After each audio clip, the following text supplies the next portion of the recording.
I greet you in Jesus' precious name. It is Sunday morning, the 10th of March, 2024, and this is your friend Angus Buchan with a thought for the day. We start off in the first book of John, chapter 4 and verse 8.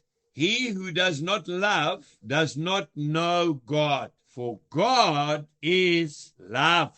That is how the Christian is known by the world, by his love that he has for one another. John chapter 15, verse 13, greater love has no one than this, than a man would lay down his life for his friend. That's what Jesus Christ did for you and me. He is our absolute, ultimate example of Christian love. He is love, in fact. Not good works, but love. You know, I've had the privilege of traveling all over the world. I have dined in castles, yes, manor houses. I have been fed beautiful, magnificent meals, really delicious meals.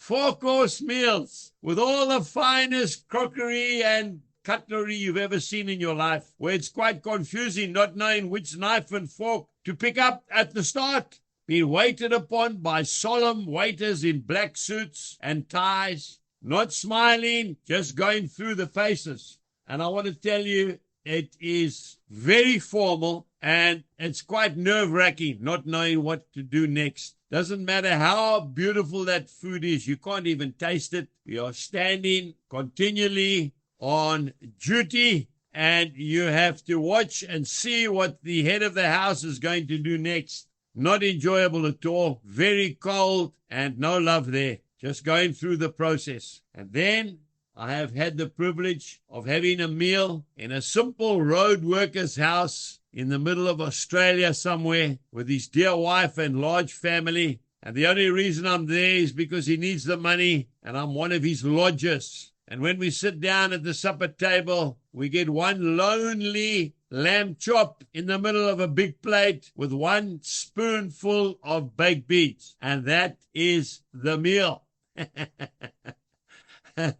I'm telling you the truth. And yet the love of Christ in that home was amazing.